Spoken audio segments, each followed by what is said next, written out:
नमस्कार, बहुत स्वागत है आप सभी का। मैं हूं आपके साथ चेतन पाठक और आप देख रहे हैं एनएमएफ न्यूज का खास कार्यक्रम ग्लोबल चश्मा। मेरे साथ विदेश मामलों के जानकार, शिक्षाविद और लेखक निपुण जी मौजूद हैं। चर्चा होने वाली है पड़ोसी मुल्क पाकिस्तान में जो गदर मची हुई है। पाकिस्तान सरकार की नाक में दम किया हुआ है पूर्व प्रधानमंत्री इमरान खान ने।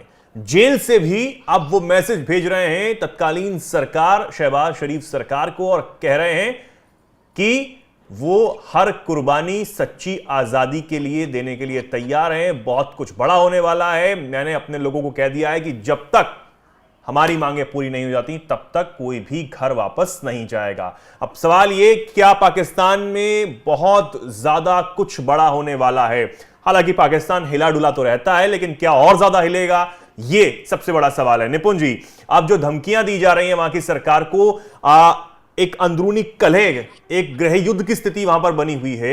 एक तो कंगाली, बदहाली, महंगाई से जूझती हुई जनता, उसके बाद आईएमएफ का लोन लेकर पाकिस्तानी सरकार अपने ही लोगों का खून चूसने में लगी हुई है, नौकरियों से भगा दिया गया है। दूसरी तरफ और अरब देशों को, मुस्लिम देशों को खुश करने के लिए तमाम चीजें की जाती हैं। फिर आतंकवाद को पाल रहे हैं तो उन्हीं से जूझ रहे हैं। अब दूसरी तरफ गृह युद्ध की स्थिति और फिर देश टूटने के खतरा भी है। देखिए, अगर हम पाकिस्तान की बात करते हैं तो पाकिस्तान के बारे में हम चर्चा करें तो पाकिस्तान में जो इस प्रकार के हालात हैं तो पहले से बने हुए हैं। अब से नहीं, बहुत पहले से इस प्रकार के हालात वहां पर हैं कि वहां कभी भी कुछ भी हो सकता है। ये पॉसिबिलिटीज पहले से जताई जा रही है। लेकिन हाल में जो इमरान खान का ये मैसेज आया और उन्होंने जो बोला है, इसको मैं कई सारे संदर्भों में अगर इसको जोड़ने का प्रयास करूं तो मुझे लगता है ये कहीं ना कहीं अमेरिका में डोनाल्ड ट्रंप के आने के बाद ये चीजें परिवर्तित हुई हैं। अगर डोनाल्ड ट्रंप पावर में ना आते तो शायद इस प्रकार का आत्मबल इमरान खान का ना होता। आप कहेंगे सर, डोनाल्ड ट्रंप के आने से पाकिस्तान में क्या मतलब? बहुत मतलब है, बहुत अंतर है। क्या अंतर है? देखिए, डोनाल्ड ट्रंप का कहना यह है कि मैं दुनिया के लफड़े में पड़ने वाला नहीं हूं। सॉरी, लफड़ा शब्द बोल दिया, लोकल शब्द बोल दिया। मतलब उनका कहना यह है कि मैं दुनिया के किसी भी तरह के विवाद में पड़ने वाला नहीं हूं। मेरा पूरा फोकस होगा ओनली एंड ओनली, वो होगा अमेरिका। मुझे ऑलरेडी अमेरिका के ड्राफ्ट कम करने हैं। मुझे अमेरिका को दोबारा से क्या करना है? एस्टैब्लिश करना है। तमाम तरह का जो भी कार्य इनको करना, सरकार का खर्च कम करना है जो इधर से उधर हो रहा है, मुझे उन सब खर्चों को क्या करना है? कम करना है। इधर ट्रंप की और पुतिन की जिस प्रकार से बातें सामने आ रही हैं, पुतिन साहब तो मतलब मैं तो ये मान रहा हूँ कि जैसे ही पुतिन साहब को पता चला होगा डोनाल्ड ट्रंप जीत गए, चुनाव जीत गए, तो मुझे हो सकता है पुतिन साहब ने 2-4 मिनट तो खड़े होकर अपनी कुर्सी पर भंगड़ा किया होगा। बड़ी प्रसन्नता का भाव उनका रहा होगा। अब पुतिन हो या आपका डोनाल्ड ट्रंप हो, दोनों के आपसी समीकरण भी ठीक आपको देखने को मिलते हैं। और पाकिस्तान को लेकर अगर आज हम बात करें तो अमेरिका का इंटरेस्ट क्या होगा? देखिए, बाइडेन प्रशासन का मैटर अलग था। बाइडेन प्रशासन ने शहबाज शरीफ को सपोर्ट किया, नवाज शरीफ को सपोर्ट किया, और वहां पर इमरान खान जो चीन समर्थक थे उनको वहां से हटाने का काम किया। देखो, सिंपल सी बात है, इमरान खान चीन समर्थक थे, शहबाज शरीफ अमेरिका समर्थक हैं, और इन दोनों की ये क्या हो रही है? पूरा नूरा कुश्ती हो रही है। अमेरिका इस तरह की नूरा कुश्ती में जाने वाला अब नहीं है। ट्रंप का इस प्रकार का कोई भी इंटरेस्ट इस नूरा कुश्ती में जाने का नहीं होगा। तो इमरान खान का मुझे लगता है ये सही समय उन्होंने समझा कि अगर इस समय आंदोलन करें तो अमेरिका से जो मिलने वाला सपोर्ट है वो शहबाज शरीफ को नहीं मिलेगा, यानी कि शहबाज सरकार को नहीं मिलेगा। तो that is a better situation for us. हम इजीली क्या कर सकते हैं? वहां पर चेंज कर सकते हैं, परिवर्तन कर सकते हैं। तो मैं इसको इस संदर्भ में देख रहा हूं, और बाकी देखा जाएगा कि चाइना की इसमें प्रतिक्रिया क्या होगी। चाइना का सपोर्ट इमरान खान के साथ रहने वाला है, क्योंकि शहबाज शरीफ के आने के बाद वो अमेरिका के पक्ष में ज्यादा खड़े दिखते हैं। अब इसमें, क्योंकि जब इमरान खान की सरकार थी, इमरान खान प्रधानमंत्री थे, तब उन्होंने ट्रंप से मुलाकात की, और वो जब तस्वीर सामने आती है तो कहीं ना कहीं इमरान खान अब जेल में बैठ के ये तो जरूर सोच रहे होंगे। हालांकि आप ये कह रहे हैं कि अमेरिका बीच में नहीं पड़ेगा, लेकिन इमरान खान के समर्थक, इमरान खान की पार्टी के समर्थक और इमरान खान खुद इस बात को सोच रहे होंगे कि ट्रंप आए तो मेरे लिए कुछ आसानी जरूर हो जाएगी। नहीं, देखिए, ट्रंप के आने से इमरान खान को मुझे आसानी लगती नहीं ज्यादा। आसानी उस इतनी होगी कि अमेरिका जिस प्रकार से बाइडेन एडमिनिस्ट्रेशन शहबाज शरीफ को सपोर्ट किया है, उस प्रकार का सपोर्ट जो है डोनाल्ड ट्रंप ना तो शहबाज शरीफ को करने वाले हैं, ना ही वो आपके इमरान खान को करने वाले हैं। देखिए, मैं डोनाल्ड ट्रंप को मानता हूं कि डोनाल्ड ट्रंप एक ऐसे व्यक्ति है जिनके माइंड में एकदम क्लियर है कि उनको क्या करना है क्या नहीं करना है। क्लियरिटी क्या है कि उनको 1 रुपया खर्च नहीं करना जहां उनका बेनिफिट नहीं है। अगर उनको इकोनॉमिकली बेनिफिट है तो वो खर्च करेंगे। अभी आप देखिए, जो यूक्रेन वॉर चल रहा है उसको लेकर जो डोनाल्ड ट्रंप ने पीस प्लान दिया है, उसमें उन्होंने ये कह दिया है कि हम अमेरिका के सोल्जर का पोस्टिंग ही नहीं करेंगे, क्योंकि ये लड़ाई यूरोप की लड़ाई है, यूरोप खुद लड़े, डिप्लॉयड होना है तो यूरोप के सोल्जर खड़े होंगे, हम क्यों जाए, हमारी लड़ाई थोड़ी है, हम क्यों खर्चा करें, हम बिल्कुल फंड नहीं करेंगे। मीन डैट, यानी कि डोनाल्ड ट्रंप क्यों अमेरिका क्यों पाकिस्तान की पॉलिटिक्स में जाकर इन्वॉल्व होगा। जो होगा देखा जाएगा। अमेरिका खुद को ताकतवर मानता है कि अगर कोई बात हुई तो उसको देख लेंगे बाद में। तो मैं मानता हूं कि डोनाल्ड ट्रंप उस तरह के एक पर्सनैलिटी की बात है, उस तरह के व्यक्तित्व है कि वो पाकिस्तान के इंटरनल मामलों में ज्यादा हस्तक्षेप करने वाले नहीं है। तो इमरान खान इसको कहीं ना कहीं अपने लिए बेटर सिचुएशन मान रहे हैं। निपुण जी, एक और इसमें सवाल ये बन जाता है कि आप कह रहे हैं कि ठीक है ट्रंप बीच में नहीं आते हैं या फिर वो इतना इंटरेस्ट नहीं लेंगे, लेकिन ट्रंप का जब कार्यकाल था तो ट्रंप ने इजराइल को मान्यता दिलवाई सऊदी से, और उसके बाद हाँ, अब यूएई से, माफ कीजिए, अब सऊदी ये कहता है कि आने वाले समय में सऊदी पर भी दबाव बन सकता है कि वो इजराइल को मान्यता दे। जब मैं पढ़ रहा था तो ये चीजें सामने आई कि वो सऊदी पर दबाव बना सकते हैं।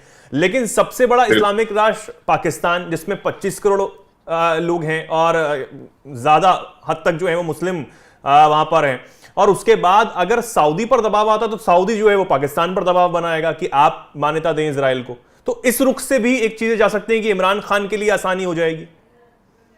देखिए, जब हम बात कर रहे हैं ना कि सऊदी की बात, अभी हमने यूएई कर दिया, यह एक अब्राहम अकॉर्ड, और अब्राहम अकॉर्ड के तहत डोनाल्ड ट्रंप ने इन सबको देशों को नजदीक लाने का प्रयास किया, चाहे उसमें आपका यूएई हो, बहरीन हो, मोरक्को। सऊदी के द्वारा भी दबाव था गया, प्रेशर, लेकिन दिए नहीं। उसके वहां पे बाइडेन एडमिनिस्ट्रेशन आ जाता है, और लगातार आप देखेंगे ब्रिक्स आदि के माध्यम से चाइना भी प्रभावित कर रहा है कि यहाँ पर कंट्रोल और नियंत्रण हो। देखिए, पाकिस्तान हो या इजराइल हो, हम इन दोनों की जब तुलना करेंगे तो थोड़ा इनकी लोकेशन को भी देखिएगा। इजराइल जो है एक ऐसी लोकेशन पर अवस्थित है जहां से आपका वेस्ट एशिया, आपका यूरोप, और यूरोप के साथ आपका अफ्रीका, ये तीनों क्या है जहां पर लिंक हो जाते हैं, वो है आपका इजराइल। इजराइल बहुत ही इंपॉर्टेंट है किसके लिए? अमेरिका के लिए भी इंपॉर्टेंट है ट्रेड करने के लिए, यूरोप के लिए भी इंपॉर्टेंट है ट्रेड करने के लिए। दैट्स वाई इजराइल को क्या करते हैं, सपोर्ट करते हैं। और दूसरा, इजराइल जो है अमेरिका की फॉरेन पॉलिसी का वेरी मेजर फैक्टर है। मैं नहीं मानता कि डेमोक्रेट जो है यानी कि बाइडेन साहब इजराइल को बहुत ज्यादा सपोर्ट करने वाले थे। प्रॉब्लम क्या थी कि ये इजराइल को सपोर्ट करना अमेरिका की फॉरेन पॉलिसी का मेजर तत्व है, इस वजह से डेमोक्रेट को सपोर्ट करना पड़ा इजराइल को। नहीं तो वो ज्यादा सपोर्ट करते अपने अरब कम्युनिटी को, क्योंकि डेमोक्रेट का जो वोट बैंक हमेशा रहा है वो अरब कम्युनिटी रही है। इसलिए आप देखेंगे जो बाइडेन एडमिनिस्ट्रेशन था उसमें हमको ड्वेल स्टैंडर्ड्स दिखाई दिए। कभी वो कह रहे हैं कि हम इजराइल को हेल्प करेंगे, कभी हम नहीं करेंगे, कभी धमकी दे रहे हैं। डोनाल्ड ट्रंप अगर होते तो इस प्रकार का कोई एक्टिविटी नहीं होता, या तो साथ होते या साथ ना होते। तो यही आप पाकिस्तान के संदर्भ में देखिए, पाकिस्तान भी मैं मानता हूं कि एक चौराहे पर अवस्थित देश है। चौराहे कैसे? पाकिस्तान से वेस्ट एशिया, पाकिस्तान से आपका साउथ एशिया, पाकिस्तान से सेंट्रल एशिया। लेकिन पाकिस्तान का विकल्प है अमेरिका के पास है, वो है भारत। और भारत और अमेरिका के डोनाल्ड ट्रंप के जो रिलेशन रहते हैं हमेशा स्ट्रेटेजिकल टाइज को लेकर, तो वो बहुत ही बेटर रहते हैं। तो मुझे लगता है कि डोनाल्ड ट्रंप बहुत ज्यादा इंटरेस्ट पाकिस्तान में नहीं लेंगे, क्योंकि पाकिस्तान बहुत ज्यादा इंटरेस्ट लेने का मतलब है भारत के साथ उनके स्ट्रेटेजिकल टाइज का खराब होना।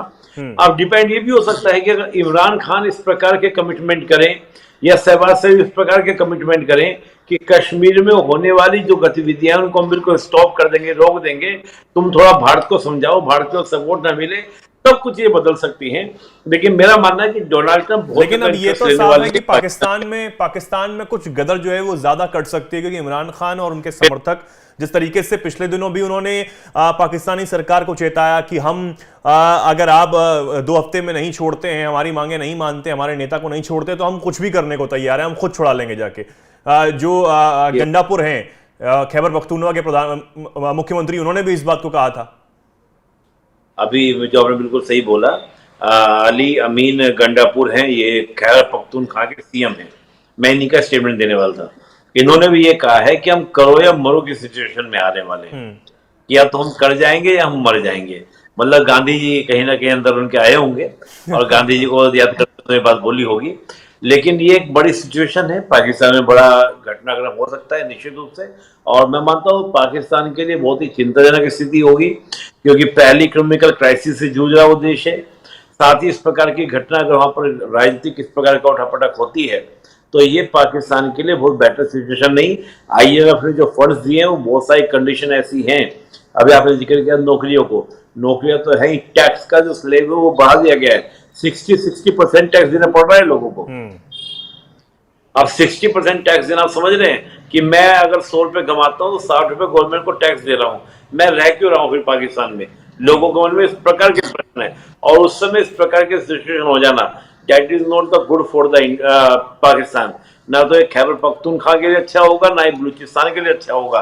और आप देख रहे हो बलूचिस्तान खैबर पख्तूनख्वा में जो TTP है वो लगातार बहुत अग्रेसिव हुए हैं। अभी 2-3 दिन पहले रेलवे पर वहां पर क्या ब्लास्ट भी हुआ था जो PLA ने किया था, और खैबर पख्तूनख्वा में लगातार ये चल रहा है। तो it's not the good for the Pakistan. Pakistan की स्थिति अब ऐसा ना हो जाए, मैं लाइन मुझे ऐसे ही बोल देता हूँ, ऐसा ना हो जाए कि आने वाले समय में एक था पाकिस्तान ना हो जाए। एक था पाकिस्तान, कुछ भी हो सकता है, क्योंकि जिस तरीके से बांग्लादेश के हालात बने और जब बांग्लादेश के हालात खराब हुए, वहां की तस्वीरें सामने आई, तो ये अंदाजा लगाया जाने लगा कि आने वाले दिनों में जो पाकिस्तान की स्थिति है वो भी कुछ ऐसे ही हो सकती है। क्योंकि जिस तरीके से इस चर्चा की शुरुआत में मैंने जिक्र किया, पाकिस्तान जो है वो कंगाली, बदहाली और इसी के साथ महंगाई से जूझ रहा है।